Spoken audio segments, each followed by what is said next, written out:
Today on Straight Talk Africa, a look at Africa's war on corruption. What has been the impact of public sector corruption across the continent, and what will it take to win the fight against corruption? That's coming up next, right here on Straight Talk Africa. Hello and welcome to Straight Talk Africa, live from the Voice of America headquarters in Washington. I'm Vincent McCory, sitting in for Shaka Sali. Today we're discussing the fight against corruption in Africa. Can Africa win? Now, countries in sub-Saharan Africa continue to appear at the bottom of Transparency International's Corruption Perception Index, which tracks corruption in 180 countries. This year, during the United Nations General Assembly in New York, several African leaders took the fight against corruption to the world body. VOA's Paul Dion reports. Tackling corruption remains an uphill battle for most African countries. Transparency International, a leading global watchdog on corruption, says African nations are performing very poorly, even though some of the continent's leaders are leading the fight against corruption. For example, Nigerian President Muhammadu Buhari has taken steps to fight corruption. Speaking at the UN General Assembly, Buhari called for greater cooperation between African countries and to fight the illicit flow of funds across international boundaries. Fight against corruption, therefore, involves us all. It is in our collective interest to cooperate in tracking illicit financial flows, investigate and prosecute corrupt individuals and entities, and repatriate such funds to their countries of origin. In Kenya, President Uhuru Kenyatta is cracking a whip on corruption, but critics say he has been slow to pursue top government officials until recently, when he asked all civil servants, public procurement officers and accounting officers to undergo a lifestyle audit. Now President Kenyatta has taken his fight to the United Nations. The present system of transferring and laundering illicit capital is enabling corrupt networks all over the world to illegally acquire in one country who are being welcomed with open arms as investors in another. It has become clear to citizens all over the world that what is enabling the illegal and illicit conduct of corrupt individuals and companies is globalized financial and legal systems. Angolan president has taken on corruption more directly than any of the country's previous administrations, most notably with the arrest of José Filomeno, the son of former President José Eduardo dos Santos, over illegal transfer of $500 million from state funds to a holding account in Britain. José Filomeno is being detained on allegations of money laundering, embezzlement, and fraud. High-level corruption scandals have also tainted the administration of Edgar Lungu of Zambia. The president fired a senior government official after the British government suspended aid payments to the country amid allegations of corruptions of up to $4.7 million in aid payments that may have been embezzled. Finland, Sweden, and Ireland have also suspended aid to Zambia, pending the outcome of the far-reaching investigation. Still in Southern Africa, Emmerson Mnangagwa, the new president of Zimbabwe, speaking to a diaspora audience in New York, he vowed to fight corruption. Corruption.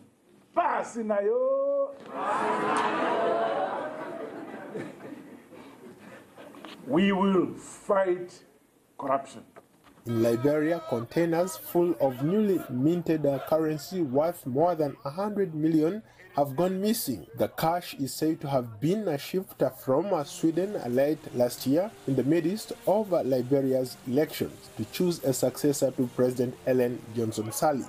The disappearance has caused public outrage in a nation that has long been dogged by corruption scandals. South Sudan remains at the bottom of the Corruption Perception Index. Corrupt South Sudanese officials are alleged taking illicit funds derived from the 4.5-year civil war and investing it in Uganda and Kenya. A report released by the US-based Enough Project last year indicated that several South Sudanese leaders have invested ill-gotten wealth in neighboring countries. Paul Ndiho, VOA News, Washington. Well, joining us now in the studio today is Arikana Chihombori Kwao, Ambassador of the African Union to the United States. Now, joining us live via Skype from Berlin, Germany, is Paul Banoba, Africa Regional Advisor for Transparency International, and from Surrey, Britain, Irungu Houghton, Executive Director, Amnesty International, Kenya. A warm Straight Talk Africa welcome to all of you.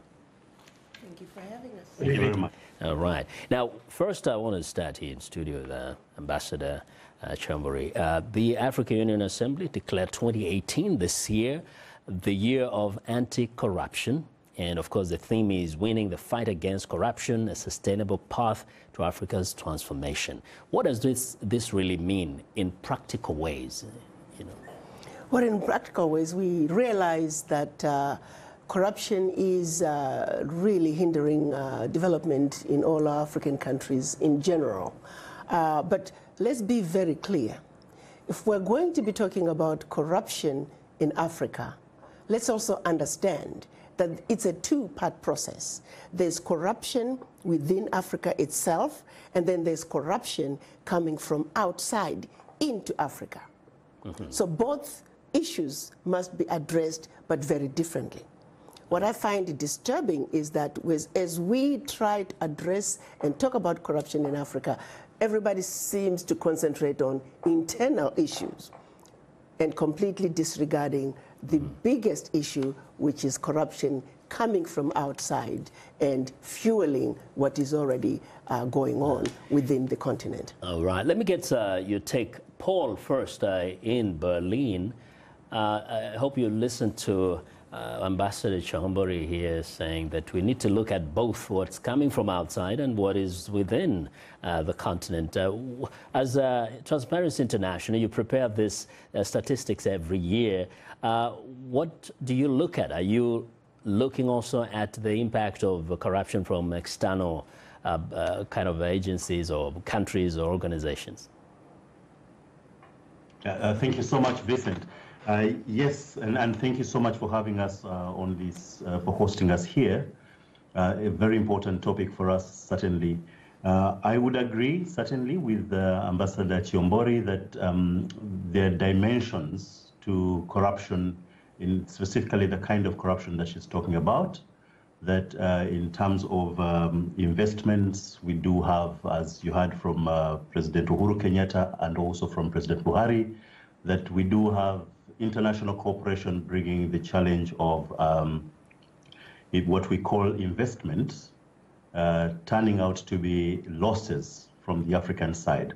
So from that dimension, certainly there is two sides to it, and we need to look at both.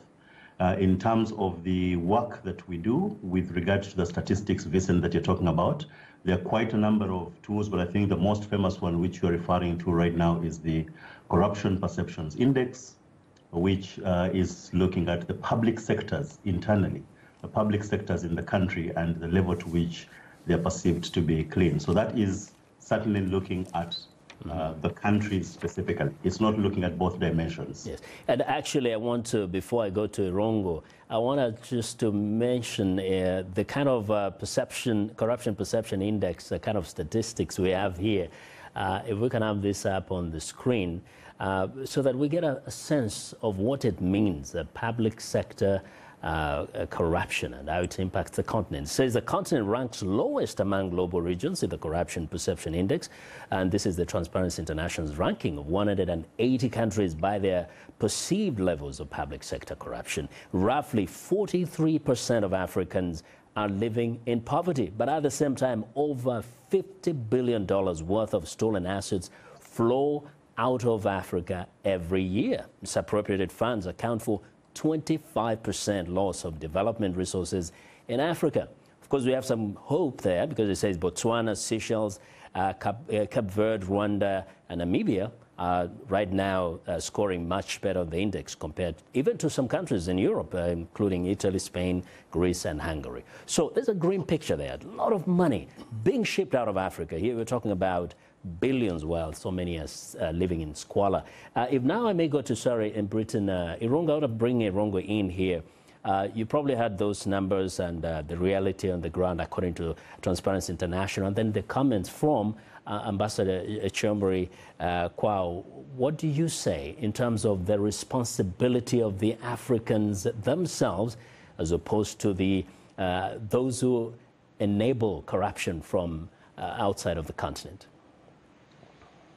Thank you, Vincent. I think from Amnesty's perspective, we really see corruption through two filters. The first is that wherever you have a corrupt state, there will be neglect of essential services to health, education.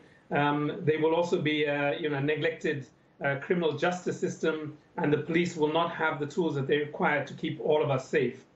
The second lens is really through many whistleblowers, people who risk their lives to expose and to investigate corruption. Many of those are human rights defenders, and they're essentially driven by the idea that no citizen should be left in the fear of want in terms of their basic social services, nor should they really be frightened that they will be harmed in any way. So I think for us, these two filters is how we would look at corruption. And I think, in the context, if you look at the news coming out of Africa at the moment, something like 40 South African politicians or political leaders have been assassinated in the last year for fighting corruption.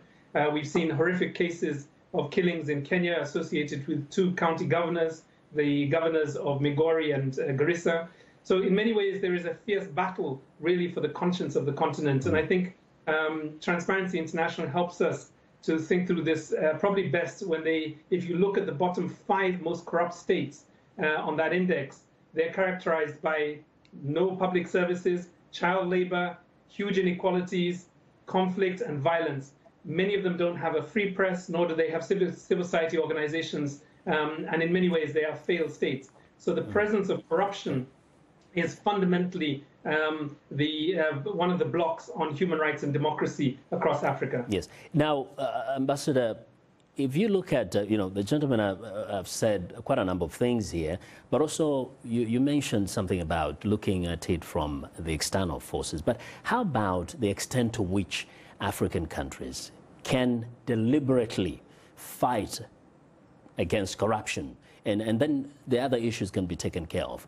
Do we see real efforts on the ground where a government has a zero tolerance to corruption and therefore is doing the very best it can, regardless of what is coming from outside? I can honestly tell you, based on the deliberations, I've been privileged to be present when the African heads of states were talking about corruption.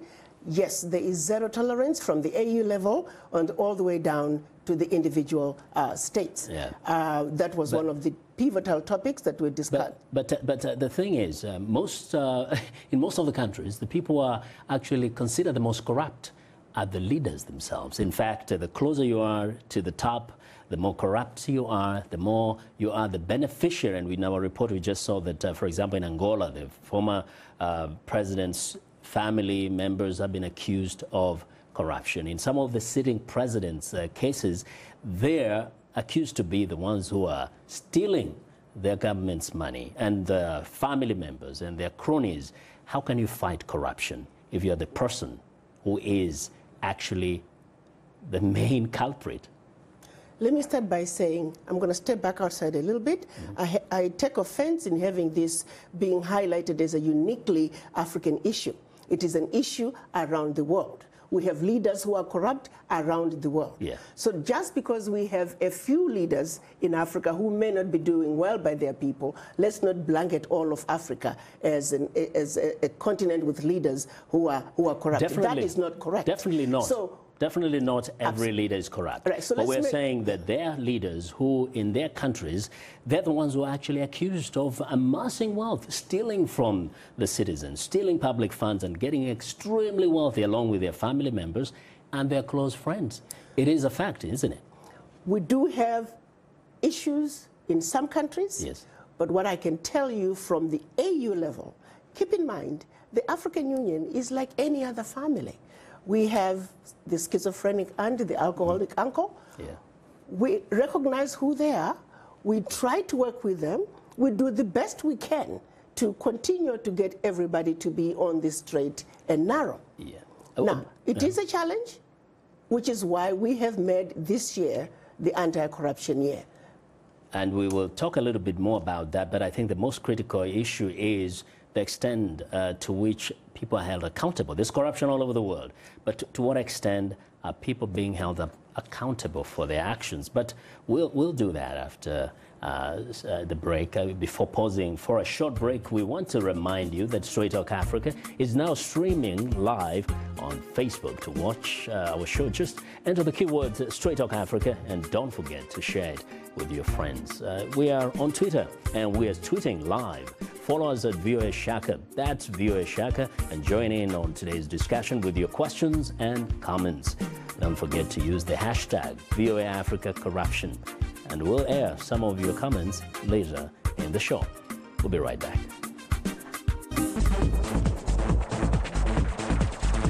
We are able to touch on things that are important to people on an everyday basis. We hope that our viewers are getting inspired when they watch our show. They're getting a view of the world from a different perspective, things that perhaps are not in their immediate vicinity.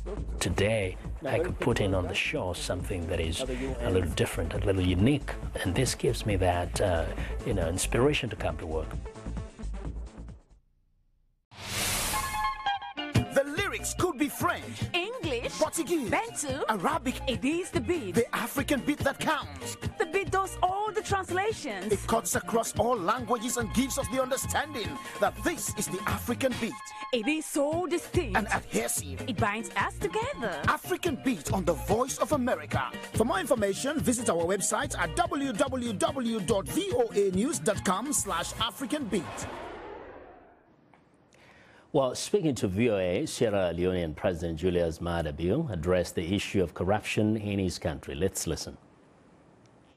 Corruption, I have said, is a threat to national security. We are reeling out of a civil war that lasted for 11 years in that country. We cannot continue to commit the same mistakes that were committed by our predecessors. We have to check corruption. Well, welcome back. I want to take viewers back to Berlin now. Paul, of course, every time you hear that, mostly African leaders actually, when they speak about corruption, there's always a tendency, and I've interviewed so many politicians, there's a tendency to say, of course, there's corruption in other parts of the world. There's corruption in the United States. There's corruption in Europe. There's corruption in Asia. But is that a good enough kind of argument in terms of the fight against corruption? Well, my short answer to that, Vincent, is I would not go that direction. I would not encourage that argument. But first, it's true. It's actually true, and we mentioned this at the beginning of the show, that you highlighted 5 countries, in fact 6 countries that scored in Africa above some of the OECD countries. So you had on your list Seychelles, Mauritius, Rwanda, Cape Verde, and it's true that there are countries in Europe, in the US, elsewhere that you see that have a corruption problem that on the index appears even bigger than some African countries. So it's true. However, I wanted to borrow what Ambassador Chombori has now termed as the African family, the African Union as a family. So if the idea is to fight against corruption, and if it's a family fighting a problem that is considered a common problem that they want to get rid of, or let's get this out of our family, I think the idea then would be to look internally, to reinforce internal measures to ensure that the family is in order and is protected, and anybody coming in with anything that is not desirable, we do have the mechanisms to address it. So that would be the approach, I would say, especially for this year against corruption, that would look internally and take measures. And then whatever it is that is external, we look into collaboration and international partnerships to address the problem.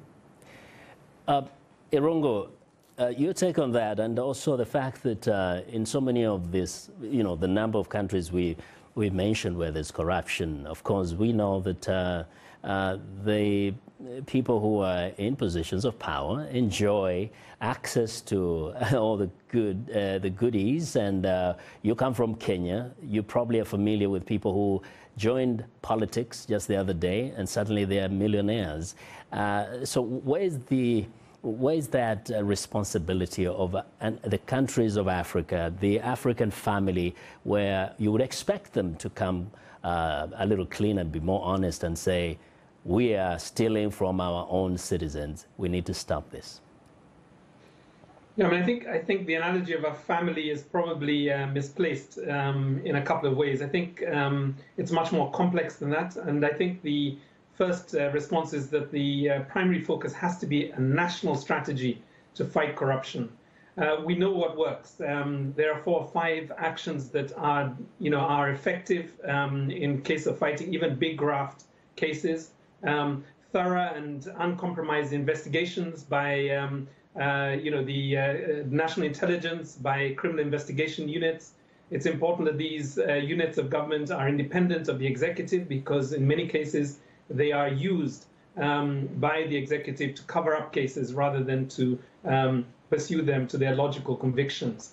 The second one is our banking laws and our banking sector need to be held accountable for violating any transnational capital transfers. The third one really is that what we've seen in Kenya has been the use of lifestyle audits, and that these need to be not voluntary lifestyle audits, but they need to be compulsory and they need to be regular. And in cases where there are unexplained wealth, those assets, not just of the individual state officers, but their relatives, need to be seized and held until they can be explained. And I think the last one for us is in Amnesty has been really that there has to be protection for whistleblowers and human rights defenders to be able to do this work and to protect public resources and public land. I'm always struck by how dangerous it is for whistleblowers to act in the public interest. And their primary fear is not the cartels and the tenderpreneurs, it is the state itself. Ambassador Chambori, the biggest frustration from many of the Africans I speak to is not that they do not recognize that there is corruption in other parts of the world, but they do say in most cases nobody is ever held accountable. People have come from countries where they've seen the plunder of state wealth. They've seen people blatantly stealing, but there's no day they get arrested. There's no day they get sued and made to pay, either by going to prison and their wealth taken away.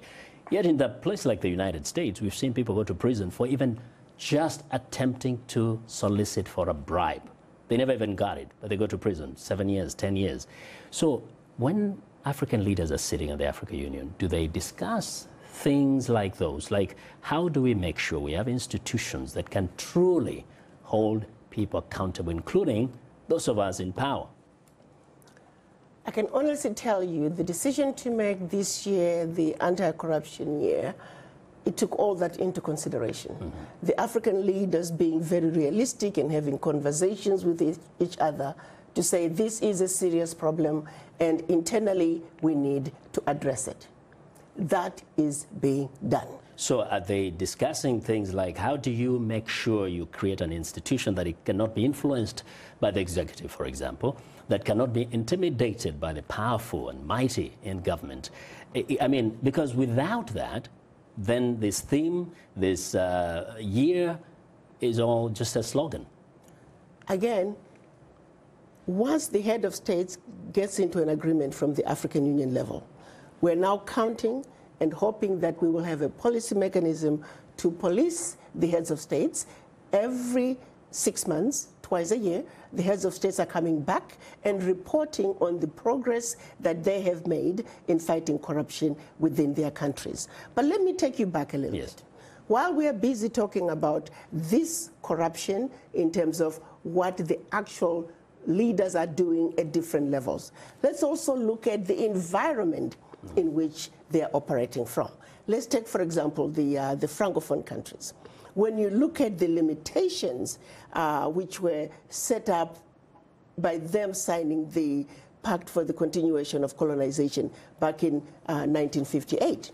When you look at the fact that none of these countries print their own money, and they're not allowed to, none of these countries, over 40%, almost 50% of their food is coming from outside. The countries, the contracts, private and public, in those countries, the French companies have first right of refusal. When you look at the fact that their own mineral assets, the oil discovered yet to be discovered, the minerals discovered and yet to be discovered, France has the first right of refusal in order to sell those resources.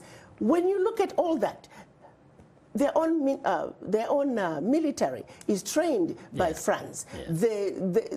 France has a presence in those countries. They're completely controlled by France. Yeah, but what I'm saying is, when you look at the overall impact on those countries, what is being done, what is being stolen out of those countries by France? We're talking 500 billion in 1 year. I want a louder voice talking about that. We're talking about 50 billion in 1 year going out in terms of corruption.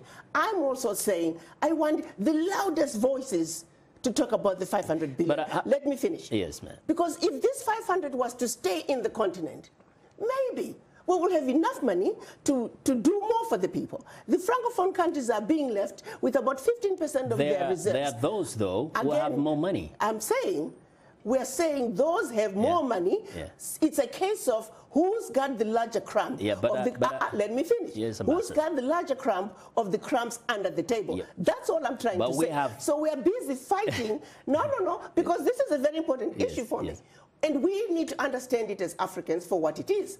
We are busy fighting over who got the larger crumb of the crumbs under the table. I am saying we should also take the bigger fight, which says I want the filet mignon on the table, I want the champagne and caviar on the table. Yes, the president got the larger crumb of the crumbs under the table. But let's take the conversation where it also needs to be and give that conversation the weight that it deserves. That's all I'm saying. How about this as an example of a country where actually everybody could have a filet mignon on the table? I'm talking about Equatorial Guinea, which has the highest GDP per capita of any African country. Just 20 years ago, it was a poor country. It discovered oil and suddenly became a very wealthy country. Only 1 million citizens of that country. But the country's people are very poor. They are very poor except for the president and the family of the president. The son of that country's president was actually prosecuted in the United States for money laundering. The children of some of these people have billions of dollars. They have wealth that is invested in other countries. So how are you going to tell these people that their problem is because of France when actually they can see the children of their presidents gallivanting around the globe and enjoying the wealth of the nation, of the oil money? Okay, I'm not saying we need to look at situation individually. Now, if we want to dissect the different leaders and how much wealth their families have and put it out there, that's all nice and good. And your point is valid. Because we're a family. You said it's a family, so it's good to dissect and see where the problem is. And that is being done, which is why the presidents are being challenged to go through the process of self-examination. And under President Kagame, that process is being done. Those leaders who need more help, believe me, there are conversations behind the scene that are taking place. Because we cannot talk about fighting the war against corruption when the obvious that needs to be dealt with is not being dealt with. At the African Union level, that conversation, those conversations that are needed, I can assure you they're taking place. Let me go to Berlin. Paul, are you uplifted, your spirits are uplifted by the actions of the African Union? Do you get the sense that indeed there is a spirited effort to root out corruption in as much as the country is also addressing external interference and corruption from outside? Yeah, I think let's first split this into two, if you may. In terms of the corruption, I think Irunga mentioned this before, it's quite complex, and there are different levels of it. It's everywhere. And if we do address it in its entirety, then it might be helpful to break it up. So at the national level, the citizen of Kenya, the citizen of Zimbabwe, Angola, will be concerned with corruption as it affects them and as it affects their daily life. So the services that do not reach this citizen because of corruption are the immediate effect of corruption that they are facing. And at that level, it has very little to do with anything external to that country. It is the service delivery mechanism of the government of the day to help the citizen to have a better life free of corruption. And that ideally is the responsibility of the state. The state may have some challenges with regard to sources, but that's the responsibility. We'll continue with the conversation. You are tuned into Straight Talk Africa. We have more of our discussion in just a moment.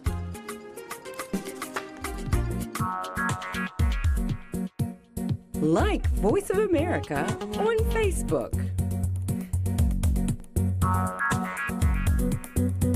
Follow VOA on Twitter.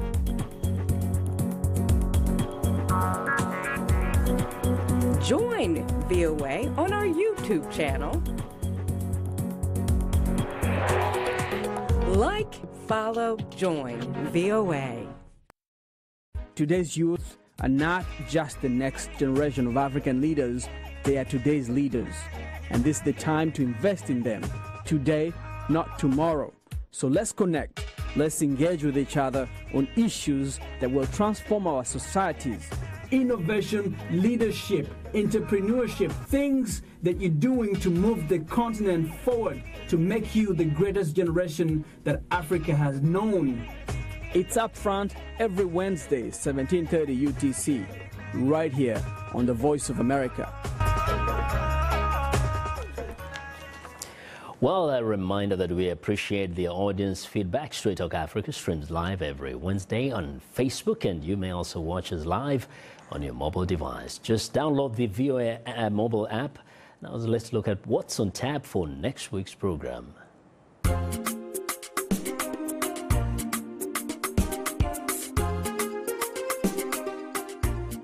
On the next Straight Talk Africa, we'll discuss the significance of U.S. First Lady Melania Trump's four-nation visit to Africa.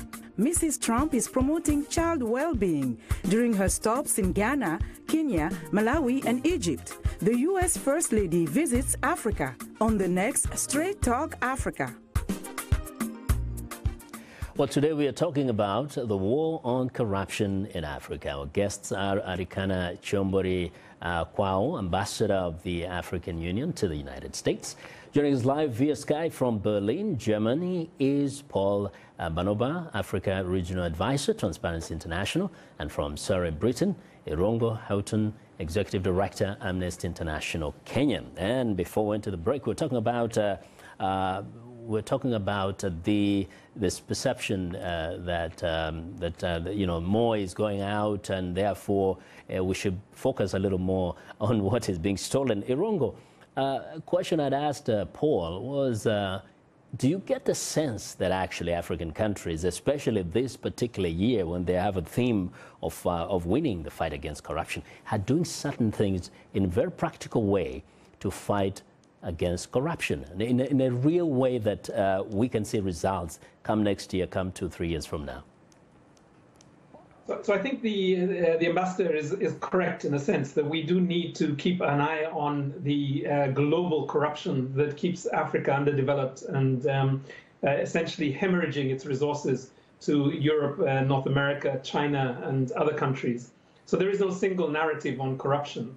But if we turned a little bit to the question of this year of anti-corruption, I guess for me the question I would ask is, you know, the African Union has, in many cases, issued statements on, illegal or unconstitutional seizures of power. They've issued statements on conflict, internal conflict, or conflict between states. I have yet to see a powerful comment on either the corruption that we saw in South Africa with regards to Zumagate, or the experience of Dos Santos in Angola, or Nguema, or Ngeso, or all these cases of corruption that are littered across our international newspapers. And I think for me, the challenge that I would push back to the African Union is what would make this a uniquely different year. Voluntary reporting by African governments will not do this. We know this already. The APRM, the African peer review mechanism, will not generate the conditions for a corrupt-free Africa. So the question is really this: at what point will the African Union either begin to censure its leaders within the continent publicly so that citizens feel the courage to go on this question, or when will they challenge them internationally? Irongo, who will censure who?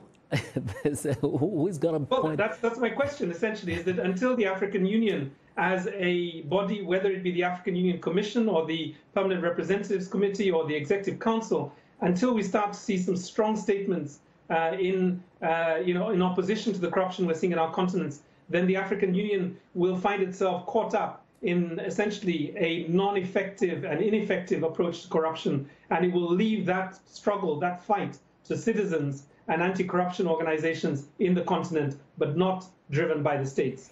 Ambassador Chiambore, I hope I won't grow very old before I stop hearing what many Africans say, is that they consider the African Union as a boys' club, and lately there is a girl, some girls in there, that is toothless, that is ineffective, that is very good at issuing slogans, but never really acting on it, because the boys' club, when it comes together, none of them has the audacity to look at the other one in the face and say, my friend, you're doing wrong. This is not how you should be running your country, because everybody feels like they're equal and you have no business interfering in what I'm doing in my country. Can this change, or is this a kind of a misguided kind of perception we have? It's a misguided perception. At one point, it was correct. But I can honestly tell you that this is a new African Union. We can't keep painting Africa with the same old brush. You see, this narrative is designed to continue to keep Africa down. Are we guys just going to get in the lane that assumes Africa is never going to change? The leadership is changing. Yeah, but the leaders of countries that look totally messed up, when they meet together, the African Union, they're all just hugging each other, and they look like they're happy to be together, to hang out, and they leave and go back to their countries, and we see the same things continuing. So really, is there anybody at the continental level who can speak very loudly and clearly and say what's happening in Uganda is not right, or what is happening, as Irongo said, say whether it's in South Africa? We've not heard any African leader speaking. I mean, there are few cases. The president of Botswana at some point said something, but generally it looks like the African leaders have so much respect and love for each other that they do not really dare to criticize each other. That's a facade, I can tell you that. I have been in meetings where they have really been going at each other. Mm-hmm. They are not going to air their dirty linen. But I can honestly tell you, when they are together, yes, what you see on the outside, they are brothers. And we want them to be brothers. But I have seen them in action. They are policing each other. I want people to know that it is a new day in Africa. It is a new day at the African Union. Mm-hmm. I have listened to President Kagame chairing the African Union Commission and the African heads of states. It is a new day. But are there instruments that can enforce some of the aspirations of the African Union, even with the best intentions? We have Agenda 2063, which is, of course, it is broad. But keep in mind, the African Union as an entity, we have no sovereignty. At the end of the day, after the conversations take place at the African Union and the heads of states commit to doing something, we expect them to go back and enforce. The conversations, the world must know, it is a new Africa. We cannot continue to just put Africa down and not allow these heads of states, give them a chance to do the right thing. There are many already that are doing very well by their people. But to continue to just beating the same drumbeat as if nothing's going to change. Things are changing. That's why I'm here. I am telling you that things are changing at the African Union. And you know, people are happy when things change because they will see the difference in their personal lives. They will see things improving in terms of security in their own countries. Right. But if I go back to Berlin, Paul, in terms of the things that are probably happening right. I mean, you mentioned in your reports countries like Cape Verde, Seychelles, Rwanda, they're doing well. What is it that sets them apart? Why has there been a lot of improvement in how they deal with some of those issues? Thanks, Vincent. So at the national level, the things that Irunga mentioned before still remain very valid. Institutions, having the right institutions and empowering those institutions, giving them the mandate, the capacity to do their work, and also having the right laws in place, and having a national framework that is actually solid and robust and running as a system. So that is seen in a number of the countries where the countries you're listing that are doing quite well. And if you have conversations with a number of Africans, they will also add political will. They'll say there is political will to address this issue in this country, and we may or may not see this in another country, because the truth is that there are countries with all these things, but they're still not working. They have the institutions in place, they'll have the laws in place, and you'll name it. Everything that we list as the elements of a national integrity system that should work are in place, but you still have very high levels of corruption. And then the question is, why? So that's when the political will come up as a question. And of course, you were talking about it's almost like a token. Ambassador Chombore, of course, says we shouldn't brush the continent, painted with one brush. But we're talking about 54 countries, but just a few of them are seemingly doing well. If I may turn to Irungo in Britain, Kenya lately has come out as a country that is really determined to fight corruption. President Uhuru Kenyatta has said he will not leave any stone unturned until corruption is eliminated. Irungo in Britain, please, if we may put this to you. How encouraged are you by what's happening in Kenya? And to what extent do you feel that Kenya's institutions are strong enough to deal with the powerful men who have been known to plunder the economy of Kenya? So I have been very encouraged by the efforts recently, at least in the last 3 months, to do lifestyle audits across all our public offices, to arrest and prosecute fairly senior officers within our parastatals and within our ministries.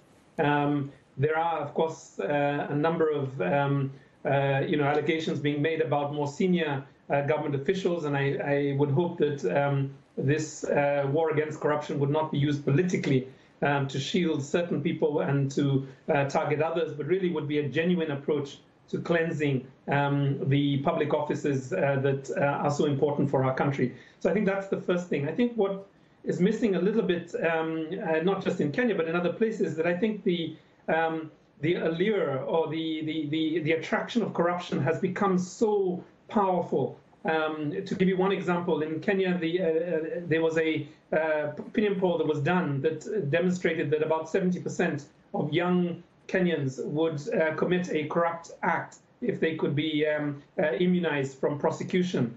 And I think what we need to do now is we need to think a little bit about how do we build the muscle of ethics and integrity within our countries. And there are many things that could be done. And some countries have started doing this already.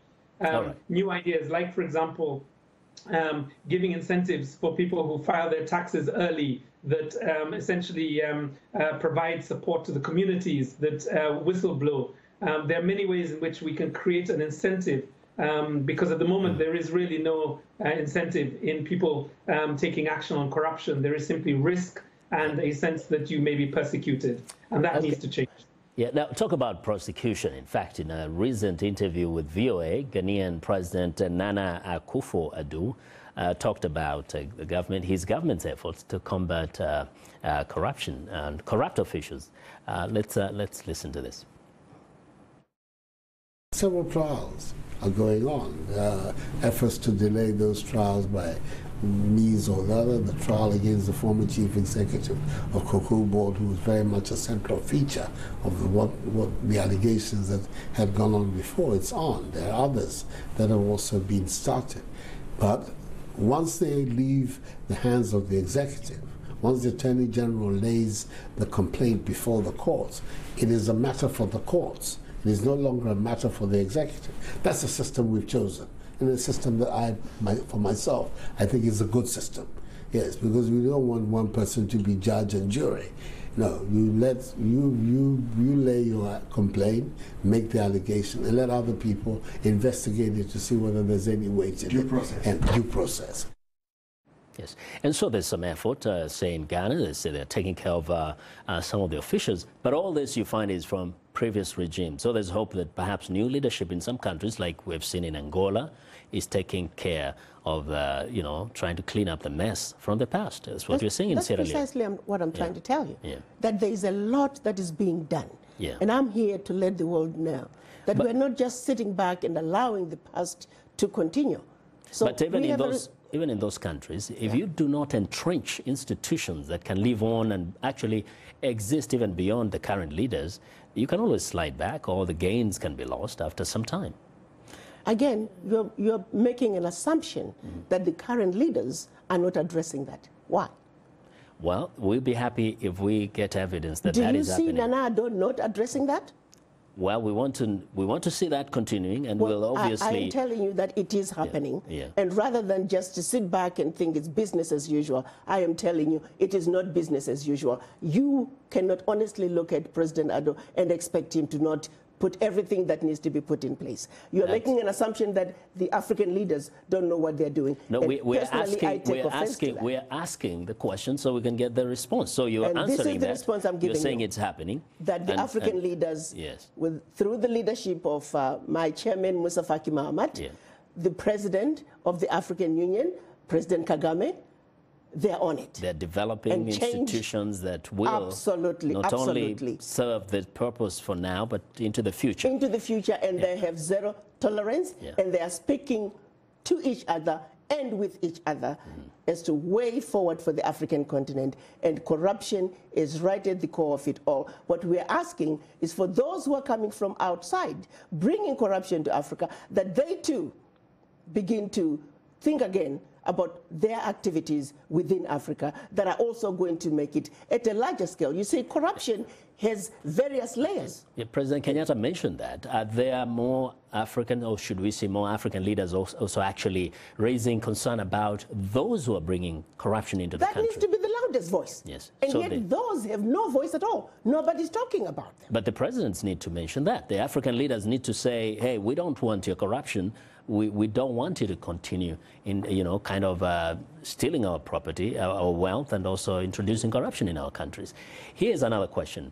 But let me say, while you're still on that point, these multinationals that are corrupting Africa, that are bringing corruption into Africa, they're also destabilizing the political political systems within various countries. So you also have to realize that while the leaders are trying to speak up, they have to be aware of the bigger forces from outside and they're risking being destabilized. It's a complicated situation that people really need to understand, that the way Africa was set up during the Berlin Conference, it is exactly why we are where we are today. We are economies that can easily be destabilized should the head of state begin to threaten Satan. And so, I mean, we are now, as a continent, at least over 50, about 55 years old. AU. So we are mature, we've grown up, we need to start fixing a few things. How can we be mature when we are lightweights being made to fight with heavyweights every day? No, we are not. Okay. No, don't call us mature when we are still Equatorial Guinea, we are still Burundi, we are still Rwanda. Little economies that are meant to stand side by side with big economies like China, like the US. Paul, it's not Berlin, a fair world. Yeah, Paul in Berlin. Do you feel that Africa is disadvantaged because of its, of course, inferior economic power, and or the fact that colonialism did a lot of damage to the continent? Two answers to that, Vincent. The first is that I think there's been a number of years that we've debated this question. Are we talking about a historical issue, and how does that historical issue continue to disadvantage us today? And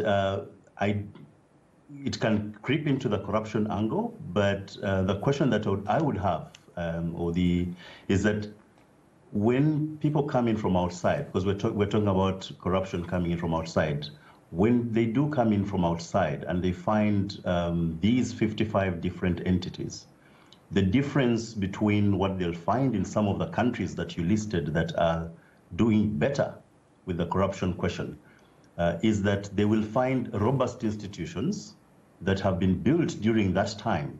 We've had around about the same time to build institutions. They'll find institutions that can handle the situation a bit better than others. They'll find institutions that will address the investor in a way that is not interfered with by, let's say, the executive, and they will handle that better. So that's the difference between these two institutions. And I'll stop there. Yeah, and Irungu, in terms of this disadvantage, is a continent where just one single country, China, can actually come and literally take over. Right now, in some African countries, it looks like they have already been colonized by China. Does Africa stand a chance of fixing some of its problems if there is so much extent of interference by countries like China, the Europeans, and even any other Western country? Africa always has had a chance. Africa is a proud and dignified continent that has hundreds of years of resistance to colonization, to imperialism, to neocolonialism, and I think Africa will prevail. That would be my first point. But let me just respond a little bit to this issue about that our history incapacitates us from being able to take action on corruption. I think this crutch needs to be thrown away by our governments. As Ambassador was speaking, I could remember the first Prime Minister of Nigeria, Tafawa Balewa, who made the same point back in 1961. It is now 2018. We cannot stay behind on this issue without taking corruption head on. And I think looking at issue of lifestyle, we know how to fight corruption in our continent. It's not difficult.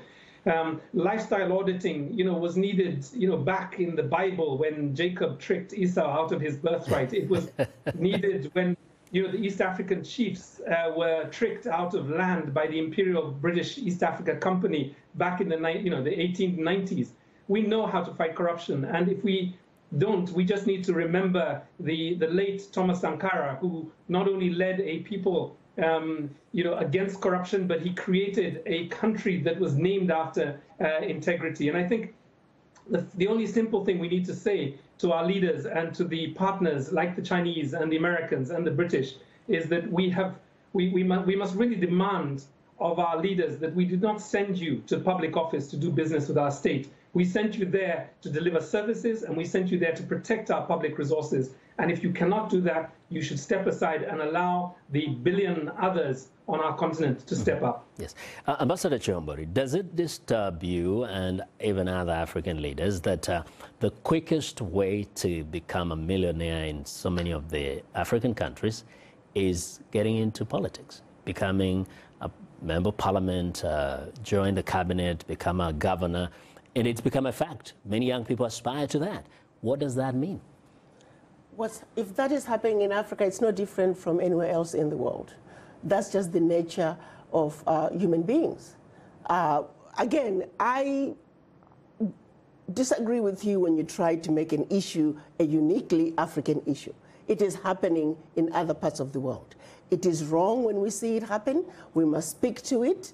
but just don't isolate it and make it an African issue. Again, going back to the African Union. How about saying in Africa we don't want to tolerate this, rather than making it almost an excuse because it happens elsewhere? The fact that a person joins politics today, is into the system, and within no time is a multimillionaire because they've stolen public funds. Should we accept that? Should we tolerate that? As Africans, we should not accept it. As any other country, it happens human beings, wherever it happens, we should not accept it. Which is why, again, the heads of states collectively agreed on this year being the year that it is, because they realize that there are issues in our African village. And that issue of corruption, we need to address it, but we also realize that while we are trying to address the issues of corruption within our continent, we have the bigger 10,000-pound gorilla in the room, which is the corruption from outside. Which can be fought just like colonialism was fought by. Well, you tell me why, my brother. If you say it can be fought, why are we still dealing with the Pact for the Continuation of Colonization? Why are Francophone African countries still paying colonial debt if it is that simple? And that's why they should talk about it more. But here's my question. That's the 10,000-pound gorilla. There should be a lot of talk around that. We must talk about it, but the powers against us makes it impossible. Because ideally, what should outrage us as Africans is to say, why is it that 1958, when they were made to sign that pact, to this day that pact is still in place? The world should be outraged by that. I want to ask a question that I'll take around very quickly in very few words. Do we also suffer the problem of being complacent and kind of being satisfied with very little progress? Well, it's a deeper issue. When you look at the Berlin Conference, one other thing that was done after the Berlin Conference is putting in place a system to make the Africans believe that everything African was bad and everything European was better. We suffer from the legacy of colonialism. We automatically feel inferior when faced with our Caucasian brothers and sisters. That is something that we as individuals need to deal with. It goes to how we are going to make decisions about Africa when we are faced with them. So yes, in some cases, we have not been good negotiators for Africa. We need to do better. We need to wake up as Africans and realize that we're just as good as anybody else. And when we come to negotiating for Africa and getting rid of those boundaries, the issues you're talking to, you're right. We should have addressed them. 55 years later since OAU, there are issues our Pan-African fathers spoke about in 1963 that we are yet to address. We are yet to attain that perfect African Union. Our solution to truly removing corruption out of Africa is when Africa speaks with one voice as one continent, and we are there. Okay, let me try to split 1 minute between this gentleman. Paul, what's your last word? So we are 3/4 way through the year against corruption, the African year against corruption as declared by the African Union. And you don't get the sense that we've deployed everything that we could for 2018, for this big declaration. Okay. So with regard to winning this fight against corruption, there is more that could be deployed. Okay. We've heard of reports coming in. It would be good let's take it wrong. Less than 30 seconds. I think for me, the Mobutu and Bokassa were not my relatives. Sankara and Samora Machel were my relatives. I think we have to be clear which side of history our African leaders on at this particular point. And I think this will play out in the course of this year and beyond.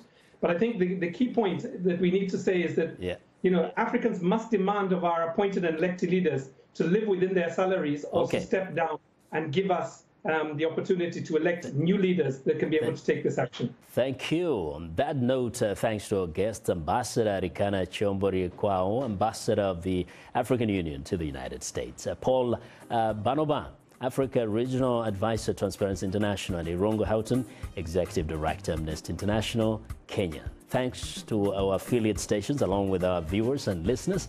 For many of our Voice of America radio affiliates, Learning English is coming up next. And tomorrow morning, it's Daybreak Africa with James Butty. On behalf of the Voice of America, thanks for tuning in to Straight Talk Africa, and have a great evening.